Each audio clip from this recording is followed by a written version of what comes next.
오늘도 하나님께서 우리 모두에게 은혜 주시기를 바랍니다.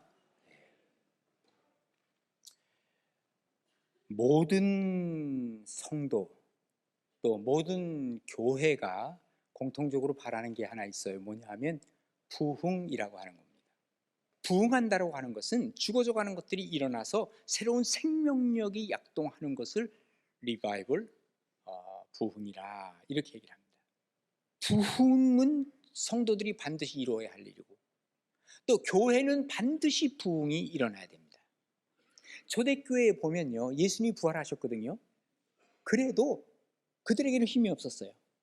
근데 성령께서 임재하셨죠. 그 이후에 어떤 일이 달라졌느냐, 예수님을 3번씩이나 부인했던 베드로가 예수님의 수제자가 되었고 뿐만 아니라 사도가 되어서 복음을 증거하는 자가 되었고요, 예수님의 또 다른 10제자, 이 제자들을 보면 다 맥없이 예수님 십자가에서 죽으실 때 아무런 그야말로 역할을 하지 못한 채 배신했던 이런 제자들. 그러나 그들이 리바이벌 했어요. 뭐 합니까?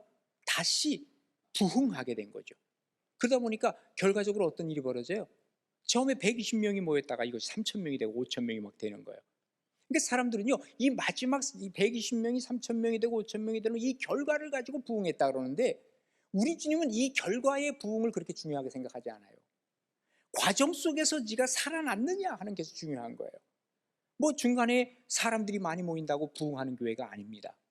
정말 부흥하는 교회는 뭐냐? 여기서 생명력이 약동하고, 그리고 우리 주님을 찾고 정말 그리스도인으로 변화되어서 영원히 살아나는 것을 경험하는 그 교회가 부흥하는 교회라 그 말이에요. 그렇다면 이 부흥을 우리가 원하고 있는데, 이 부흥의 갈망은 과연 뭐의 갈망이냐? 첫째로 긍휼의 갈망이에요. 우리가 긍휼을 갈망해야 된다는 거예요. 오늘 본문 1절에 보시면 시기온옷에 맡은 선지자 하박국이 기도라 하면서, 여호와여, 내가 주께 대한 소문을 듣고 놀랐나이다. 하나님의 소문을 들었어요. 내가 놀랐습니다. 그러면서 여호와여, 주는 주의 일을 이 수년 내에 부흥하게 하옵소서. 하나님, 우리가 바로 이 부흥의 역사가 일어나기를 원합니다. 그리고 수년 내에 이것을 나타내 주옵소서. 그런데 진노 중에라도, 주님이 진노하신 거 알아요. 그럼에도 그 중에서도 뭐를 잊지 말라고요? 긍휼을 잊지 마옵소서라고 기도하고 있는 거예요. 다시 말해서 부흥이 일어나기 위해서는 뭐가 있어야 하느냐? 하나님의 긍휼이 우리에게 다가와야 우리가 부흥의 역사를 경험하게 되는 거예요. 처음에 하박국이 이 말씀을 기록할 때 처음에 그의 마음은 뭔지 아세요? 하나님 앞에 마치 항의하듯이 질문을 하는 거예요. 아니 하나님, 어떻게 악인을 징계하지 않으세요? 아니 하나님, 어쩌면 하나님의 백성 이스라엘을 징계하는데 바벨론을 통해 살 건 또 뭐예요? 어떻게 악인을 통해서 이렇게 우리가 심판을 받아야 돼요? 하고 항의성 질문을 하나님 앞에 하게 됩니다. 그러다가 그가 중간쯤 깨닫는 게 있습니다. 그게 뭔지 아세요? 하박국 2장 4절입니다. 그가 깨달으면 보라, 그의 마음은 교만하고. 그러니까 뭐예요? 바벨론 사람들은 교만해서 그 속이 정직하지 못하니까 그 사람들은 내버려 둬. 그들은 문제가 아니야. 중요한 건 뭐냐? 의인은 그의 믿음으로 말미암아 산단다. 이렇게 말씀하시는 거예요. 그러니까 뭐 하라는 거예요? 너희들이 믿음을 가지고 살면 너희들은 사는 거예요. 믿음을 너희들이 잃었기 때문에 그게 가장 큰 문제란 말이야. 하나님께서 하박국을 통해서 이걸 보여주시는 겁니다. 그리고 나서 이제 마지막으로 오늘 본문의 내용이 나오는 거예요.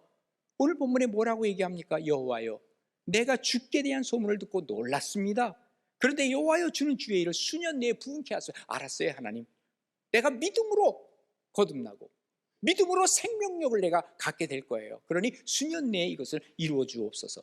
그러면서 주님 진노하신 것 알아요. 주님 많이 화나셨죠? 그럼에도 불구하고 우리가 일어설 수 있는 힘이, 우리에게 생명력이 없으니까 하나님께서 우리와 함께 해주셔서 우리를 어떻게 해요? 긍휼을 주세요. 하나님, 우리를 좀 불쌍히 여겨주세요. 그래서 우리가 일어날 수 있도록 도와주세요 라고 기도하는 거예요. 자, 이스라엘의 문제는 뭡니까? 죄악이 문제였습니다. 여기 하박국은 그래서 하나님 앞에 얘기하는 거예요. 하나님, 진노하셨죠? 정말 많이 화나셨죠? 그런데 내가 깨달았어요. 그럼에도 불구하고 하나님, 우리에게 긍휼을 베풀어 주세요. 우리를 좀 불쌍히 여겨주세요. 그렇지 않으면 우리가 일어날 수 있는 힘이 없어요. 여기서 우리가 완전히 죽는 거예요. 다시 말해서 부흥을 좀 허락해 주세요. 이것을 하박국이 하나님 앞에 간절히 소원하고 있는 것입니다. 왜 긍휼을 달라고 했을까요? 긍휼이라고 하는 다른 말은 사랑과 자비라고 표현할 수 있습니다. 하나님이 사랑과 자비를 베풀지 아니하시면 이스라엘 백성들은 일어날 수 있는 힘이 없는 거예요. 하나님은 긍휼이 풍성한 분이라고 사도 바울이 고백하죠. 그래서 에베소 2장 4절에 보면 이렇게 기록하고 있습니다. 긍휼이 풍성하신 하나님, 우리를 보호하시려고 하신 하나님, 우리를 사랑하신 그 사랑을 인하여 허물로 죽은 우리를 그리스도와 함께 살리시지 않았습니까? 그런데 이것은 은혜로 우리를 구원하신 건데 또 함께 일으키사 그리스도 예수 안에서 함께 하늘에 앉히시는 하나님이십니다. 하나님의 긍휼이 없이는 우리는 그 자리에 갈 수도 없다는 걸 우리는 압니다. 이게 뭐예요? 하나님의 긍휼을 알고 있었던 사도 바울의 고백이었다라고 얘기할 수 있는 것이죠. 하나님의 부흥이 우리 가운데 오기 시작하면 그 다음에 어떤 일이 벌어져요? 하나님의 부흥이 우리 가운데 찾아오게 돼요. 그러니까 긍휼과 부흥은 같이 오게 돼 있어요. 그래서 예수님께서 이 땅에 오셔서 많은 환자를 고치신 것을 여러분 아실 거예요. 병자를 고치고 보시면서 뭐라 그럽니까? 주님께서 그를 불쌍히 여겨 가라사대 일어나라. 예? 바디메오 있잖아요. 소경이 다윗의 자손아 예수여 우리를 고쳐주소서 그랬더니 주님께서 그를 보고 긍휼히 여겨 가라사대 그러면서 눈을 뜨게 해주셨어요. 이게 바로 주님께서 하신 일이에요. 스로보니게 여인이 우리 딸 귀신 들려가지고 지금 큰일 났는데 좀 어떻게 좀 해주세요 그랬더니 뭐라 그럽니까? 예수님이 야 자녀에게 줄 떡을 왜 걔한테 주냐? 그러니까 그때 눈물을 흘리는 거야. 아니요 나는요 개에게 줄 만한 그 부스러기 하나 달라는 겁니다. 주님이 불쌍히 보신 거야. 야 참 너 불쌍하다. 그런데 너에게는 믿음이 있구나. 그러면서 그 딸을 고쳐주시면서 내 믿음이 너를 낫게 했다. 이렇게 말씀하시잖아요. 주님이 긍휼히 여겨주시면 어떤 일이 벌어져요? 기적의 일이 벌어지는 거예요. 그래서 우리는 하나님 앞에 긍휼을 구할 수 있어야 돼요. 예? 어떻게 긍휼을 구할까요? 어떤 사람이 불쌍해 보입니까? 여러분 세상에 가서 불쌍해 보이는 사람 보면요 길거리에 앉아가지고 이렇게 뭘 구하는 사람 불쌍해 보이죠? 하나님 앞에 우리가 불쌍히 보여야 돼. 그렇다고 해서 말이죠 옷을 찢고 말이죠 지저분한 옷 입고 있으라는 게 아니에요. 우리 주님 뭐라 그래요? 우리 주님 마음을 보시는 분이에요. 내 마음을 찢으라는 거예요. 우리의 마음을 하나님 앞에 찢고 우리가 하나님 앞에 불쌍히 여겨달라고 하면서 하나님 앞에 간절히 기도하고 그때 하나님께서는 우리를 불쌍히 여기시고 하나님께서는 우리에게 이 긍휼을 베풀어 주시는데 우리를 새롭게 만들어 주시는 부흥의 역사가 여기서부터 일어나기 시작한다는 거예요. 세상 사람들도요 누군가를 불쌍히 여기면 그 다음에 여러 가지 놀라운 일들이 벌어져요. 특별히 높은 지위에 있는 사람들이 좀 아래 있는 사람들을 조금 좀 불쌍히 여기면 세상이 바뀌어요. 여러분 세종대왕이 훈민정음 우리 한글을 창제했어요. 거기 그 서문에 뭐라고 나와 있어요? 나란 말씀이 중국에 달아. 중국말과 다르기 때문에 그 말이 서로 서맞지 아니할세. 그 말이 서로 맞지가 않아. 그러니까 어떻게 해요? 이런 전차로 어린 백성이 이루고자 할 때 있어도 그 말하고 싶은 거 있는데 아무도 얘기를 제대로 이게 안 돼. 그러니까 마침내 그 뜻을 실업하지 못할 놈이 함이라. 그러니까 그 뜻을 말할 사람들이 말하지 못하고 그런 사람들이 너무 많아. 그래서 뭐라 그래요? 내 일을 위하여 어여삐 여겨 28자로 맹간원이 그랬거든요. 그러니까 내가 그를 어여삐 여긴다는 말이 뭐예요? 불쌍히 여겨 그 말이거든요. 세종대왕이 백성들을 긍휼히 여기다 보니까 놀라운 역사가 일어나는데 세계에서 제일 잘 만들었다고 하는 이 한글이 나오기 시작한 거예요. 예? 긍휼이라고 하는 이 단어는요 세상을 바꿔놓는 단어예요. 그래서 이 긍휼이라고 하는 이 단어를 다시 얘기하면 영어로 compassion, 함께 마음을 나누는 거예요. 함께 아파하는 거예요. 이 함께 아파한다고 하는 이 단어가 있기 시작하면 그때부터는 어떻게 돼요? 인간관계가 새로워지기 시작하는 거예요. 문제 해결의 역사가 일어나는 거예요. 베풀고 살려고 하는 거예요. 여기에 바로 용서와 사랑의 이 마음이 여기서 나오기 시작하는 거죠. 이윤두두 나와 너라고 하는 이 아주 유명한 책을 써서 정말 유명해진 마틴 부버라고 하는 이 관계 신학자가 있어요. 이분이 어떤 얘기를 하느냐면요 이런 얘기를 해요. 사람을 불쌍히 여기기 시작하면 인간관계가 아주 좋은 관계가 되고 거기에 사랑이 나오기 시작한다는 거예요. 정말 우리가 다른 사람에게 상처를 주느냐 아니면 정말 사랑을 나누어줄 수 있느냐? 이건 긍휼의 마음이 우리 가운데 있느냐 없느냐에 따라 달라지기 시작한다는 거예요. 그런데 여러분 기억하셔야 돼요. 긍휼의 마음이 누구의 마음이라고요? 하나님의 마음이에요. 내가 긍휼의 마음이 있다고 하는 것은 그건 뭐냐? 내가 하나님의 마음이 있다고 하는 거예요. 내가 긍휼의 마음이 없다고 하는 것은 내가 하나님을 떠나 있다라고 하는 것을 상징적으로 보여주는 거예요. 하나님과 내가 멀어져 있어. 그러면 내가 긍휼의 마음이 멀어지니까 사람을 만날 때마다 어떤 일이 벌어져요? 상처를 입히는 거예요. 계속 상처를 주기 시작하는 거예요. 결국은요, 너의 문제 혹은 이 세상의 문제가 아니라 나에게 문제가 있다는 것을 우리가 기억해야 돼요. 내가 긍휼이 없구나. 긍휼이 없는 이유는 바로 하나님과 가깝지 못하구나.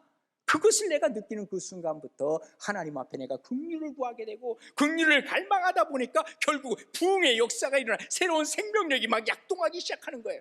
그때부터 삶의 의욕이 생겨나기 시작하는 거예요. 내 삶의 목적이 생겨나기 시작하는 거예요. 이게 바로 목적 있는 삶의 모습이라고 하는 것을 우리가 보게 되는 것이죠. 세상은 점점 더 이 긍휼의 마음이 없어져 긍휼이 메말라 가고 있는 것을 우리가 보게 돼요. 그래서 성경은 얘기합니다. 야고보서 2장 13절에 뭐라 그래요? 긍휼을 행하지 아니하는 자에게는 긍휼 없는 심판이 있을 거래요. 긍휼은 심판을 이기고 자랑하느니라. 긍휼을 통해서 우리의 이 프라이드가 나오기 시작하는 거예요. 예레미야는 애가서에서 이렇게 얘기를 하고 있습니다. 3장 22절입니다. 여호와의 인자와 긍휼이 무성하심으로, 우리 주님은 인자가 긍휼이 무성하신 분이에요. 우리가 진멸되지 않아요. 주님이 긍휼이 있기 때문에. 그리고 대신에 어떻게 돼요? 부흥하게 되는 거예요. 이것들이 아침마다 새로워져야 돼. 그리고 주의 성실하심이 크도소이다. 아침마다 새롭게 하나님 앞에서 이 긍휼하심을 갖고 내가 살겠습니다 하는 고백이 나올 때마다 뭐가 나와요? 우리 가운데는 부흥의 역사가 일어나는 거예요. 그리고 이 부흥의 역사를 다른 사람과 나누려고 하다 보니까 어떤 일이 벌어집니까? 이게 서로 인간관계에서 아름답고 귀한 인간관계가 엮어져 가는 것이죠. 모쪼록 여러분 부흥을 갈망하시기 바랍니다. 부흥을 갈망하기 위해서 뭘 갈망해요? 긍휼을 갈망하시기 바랍니다. 긍휼을 원하는 사람에게 하나님께서는 부흥의 역사, 새로 생명력이 솟구쳐나는 역사를 만들어 가실 겁니다. 올해 정말 여러분의 긍휼에 따라 하나님이 주시는 부흥의 일들이 여러분 삶에서 계속 일어나 하나님께 영광되는 복된 여러분 되시기를 바랍니다. 그 다음에 두 번째로는요, 우리가 찬양에 대한 갈망이 있어야 돼요. 오늘 본문 3절에 보면요, 하나님이 대만에서부터 오시며 거룩한 자가 바란산에서부터 오신. 하나님이 타이완에서 오셔? 이렇게 생각하면 곤란합니다. 그 대만이 아닙니다. 이 대만이라고 하는 것은요, 이스라엘 땅 아닌 곳에서 오신다는 거예요. 이 대만이라고 하는 자리가 있어요. 또 바란산도 마찬가지예요. 여기 이스라엘 땅이 아닌 곳에서 하나님이 오신다는 거예요. 예? 그러면서 그의 영광이 하늘을 덮었고, 그리고 그의 찬송이 세계에 가득합니다. 자, 하나님이 오시고 하나님이 일하시기 시작하니까 어떤 일이 벌어져요? 여기 찬송의 소리가 들려요. 이게 바로 천군 천사들의 노래가 여기서 불려지는 것을 우리가 보게 되는 것이죠. 이게 바로 뭐예요? 부흥의 시작이에요. 우리를 살리는 일의 시작이었어요. 그것이 동시에 어떤 일로 벌어지냐? 우리에게는 찬양의 소리로 들려지기 시작하는 것이죠. 그래서 부흥하는 교회와 부흥하지 못하는 교회의 특징이 있어요. 저는 여러 교회를 다니면서 헌신 예배와 부흥회를 인도할 때마다 느끼는 게 있어요. 거의 99% 맞습니다. 뭐냐면 찬양의 소리가 막 울려 퍼지잖아요. 그 교회는 부흥하는 교회예요. 반드시 부흥합니다. 찬양의 소리가 죽어가는 교회가 있어요. 그 교회는 반드시 쇠합니다. 이건 거의 99%라니까. 예? 하나님은 예배를 받고 싶어 하시는 거예요. 그 예배 중에 찬양이 있는 거예요. 가끔가다 뭐 우리 성가대는 안 그러지만 성가대들이 자기 찬양할 때는 열심히 피스 보고 찬양 열심히 합니다. 입도 벌리고 해. 그런데 회중 찬송할 때는 찬송을 하는 사람이 한두 명이야. 우리 교회가 그렇다는 게 아니에요. 예, 우리 교회는 제가 입을 봅니다. 일부러. 그래서 보니까 다 입을 벌려. 예? 찬송을 안 하는 성가대원이 있다고. 여러분 정말 찬송 안 하려면 성가대 그 시간만 하려면 성가대 쓰지 마세요. 진짜 제발 쓰지 마세요. 그건 성가대원이 아니에요. 이 모든 찬양을 리드해 갈 수 있어요. 왜? 찬양의 소리를 통해서 하나님의 부흥의 역사가 일어나기 시작하는 거예요. 하나님은 그 소리를 듣고 싶어 하는 것이죠. 이게 안 들리면 그때부터 위험한 거예요. 여러분 정말 찬양의 소리를 내 입술로 부르세요. 이게 바로 뭘 의미하는지 아십니까? 찬양의 갈망이에요. 찬양의 갈망을 하다 보면 어디 갈망이 와요? 부흥의 갈망과 이어지는 거예요. 이 하박국은요, 부흥을 보고 싶었어요. 하나님, 나 정말 수년 내에 부흥을 이루어 주십사고 갈망을 하니까 천사들이 노래를 부르는데요, 막 천군 천사들의 이 찬양의 소리가 들려 나오기 시작해. 그러니까 어떻게? 그 다음에 화답 찬송을 하는 수밖에 없잖아요. 여기에 바로 하나님께서 그의 부흥을 주시는 것을 경험하는 겁니다. 세상 노래를 신바람나게 불러도 감동이 오잖아요, 그죠? 예? 그 뭐예요? 그 요즘 트로트 뭐 많이 유행하대. 또 옛날에 보면 나가수 같은 거 노래할 때 보면요, 정말 막 감동이 와서 와, 정말 눈물이 나고 아주 그냥 가슴이 뭉클해져. 이 소위 말하는 카타르시스라는 게 우리 가운데 올 때가 많단 말이에요.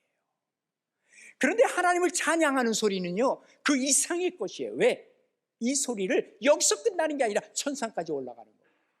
그러니까 하나님께서 이 소리를 듣고 계신 이 통로가 시작되는 거예요, 하나님. 그러니 이 카타르시스 이상의 어마어마한 일들이 벌어진다고 하는 것이, 여기에 바로 뭐가 생겨요? 리바이벌, 뭐예요? 부흥의 역사가 일어나는 것이죠. 여러분, 바울과 실라가 빌립보 감옥에 있을 때 어떻게 했어요? 밤새 찬양했잖아요. 옥문이 열려요. 와. 그리고 착고에 있는 것이 풀려져요. 와. 그리고 그 다음에 어디로 가요? 그 성도들이 모인 곳에 가요. 와. 새로운 역사를 경험해요. 그야말로 리바이브. 이게 뭡니까? 부흥의 역사. 그래서 초대교회가 점점 부흥해 가잖아요. 바로 그겁니다. 찬양의 힘, 그것은요, 사람을 살리는, 리바이브하는 그야말로 부흥의 역사를 우리는 보게 되는 것이죠. 바로 그렇습니다. 오늘 본문을 보니까요, 시기오노스에 맞춘 선지자 하박국의 기도라 그래서, 이 시기오노스라는 말이 뭘까요? 이건 악기라고 얘기하기도 하고 음악 부호라고도 얘기를 하고 어떤 음악의 장르라고도 얘기를 해요. 뭔진 잘 모르겠지만 이게 틀에 맞춰서 부른 거예요. 찬송가곡을 맞췄는지 CCM을 하는지 성가곡을 하든지 하면서 이 찬양을 하면서 이 기도문을 지금 쓰고 있는 것이죠. 성도와 교회의 부흥의 불길은 계속 타올라야 돼요. 그게 뭐예요? 땔감을 계속 넣어야 된다 그 말이에요. 불이 그냥 활활 타오른다고 해서 그냥 계속 탈 게 아니에요. 계속 땔감을 넣어야 돼요. 그 땔감이 뭘까요? 바로 찬양과 기도가 우리 가운데 넘쳐날 때 계속해서 땔감이 타고 계속해서 부흥의 역사, 부흥의 불이 불어나는 거예요. 그때 수년 내에 부흥케 하소서라는 말이 이루어지지 않겠습니까? 바로 그겁니다. 이게 믿음이에요. 믿음이에요. 그러니까 하나님 우리의 믿음을 보고 싶은 거예요. 기도와 찬양을 계속해서 듣고 싶은 거예요. 그래서 예수님 누가복음 18장에 뭐라고 얘기를 합니까? 내가 너희에게 이르노니 속히 그 원한을 풀어줄 거야. 내 원하는 대로 내가 다 해줄 거야. 그러나 인자가 올 때 세상에서 믿음을 보겠느냐? 너희들이 중요한 것은 믿음이 있어야 되는데, 내가 믿음을 봐야 되는데 믿음이 없어. 믿음이 있는 사람이 뭐합니까? 찬양하고, 믿음이 있는 사람 뭐합니까? 하나님 앞에 기도하고 하나님 앞에 더 가까이 나아가는 것이죠. 여러분, 오늘도 버스 타고 오신 분들이 있을지 몰라요. 여러분, 차를 타려면 뭐를 내야 되죠? 잘 모르세요? 오늘 무임승차하고 오신 건 아니겠죠? 차를 타려면 당연히 차비를 내야 돼요. 아이들이 대학에 가려면 당연히 뭘 해야 되죠? 공부를 해야 돼요. 여러분이 월급을 받으려면 뭘 해야 되죠? 일을 해야 돼요. 그러면 은혜를 경험하고 그리고 부흥의 역사를 경험하기 위해서 뭘 해야 되는지 아십니까? 찬양이 있어야 돼요. 찬양이 생겨나기 시작하면 부흥의 역사가 일어나기 시작하고, 부흥의 역사가 일어나기 시작하면 새 생명이 약동하는 것을 우리가 보게 돼요. 신앙이라고 하는 것은요, 감정이나 느낌이 아니에요. 어떤 음성을 듣고 무슨 환상을 보는 게 신앙이 아니에요. 예? 찬양의 갈망이 생기는 거예요. 기도의 갈망이 생기는 거예요. 예배의 갈망이 생기는 거예요. 이게 바로 우리의 믿음이 성장했다고 하는 증거라고 얘기를 할 수 있는 거예요. 우리의 신앙은 하나님 앞에 기도하고 싶은 마음, 하나님을 찬양하고 싶은 마음, 하나님 앞에 예배드리고 싶은 마음, 이게 우리 가운데 오기 시작하는 거예요. 그때부터 우리의 신앙이 성장해 가기 시작하는 거예요. 이게 바로 뭐예요? 이게 찬양의 그 갈망이 우리를 변화시키는 부흥의 갈망으로 변화되는 거예요. 우리가 하나님 앞에서 지혜롭게 살아야 돼요. 그래서 사도 바울은 에베소 5장 15절에 뭐라고 얘기를 합니까? 그런즉 너희가 어떻게 행하는지 자세히 주의하여 지혜 없는 자같이 하지 말래요. 그리고 오직 지혜 있는 자같이 하여서 세월을 아끼래요. 그리고 때가 악하기 때문인데 그러므로 어리석은 자가 되지 말고 오직 주의 뜻이 무엇인가 이해하라. 술 취하지 말라. 이는 방탕한 것이니 오직 성령으로 충만함을 받으라 하면서 뭐라 그럽니까?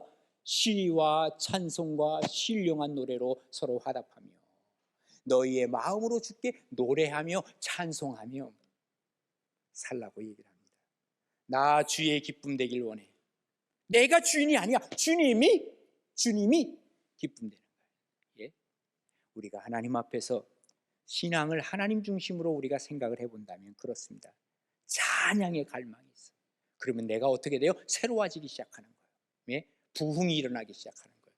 이런 부흥의 역사가 찬양을 통해서 계속 일어나는 여러분의 부흥이 되기를 주님의 이름으로 축원합니다. 마지막 한 가지가 더 있습니다. 치유에 대한 갈망이 있어야 됩니다. 오늘 보면 4절에 보시면 그의 광명이 햇빛같이 광선이 그의 손에서 나오니 그의 권능이 그 속에 감춰졌도다. 하나님의 광선이 막 치유의 광선이 나오는데 그게 감춰져 있던 게 나와요.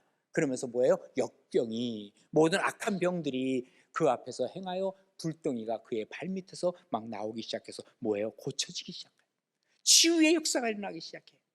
예수 믿기 전에 우리 모두는요 다 영적인 환자들이에요. 불치병 환자들이에요. 아무도 못 고쳐. 불치병이 뭐예요?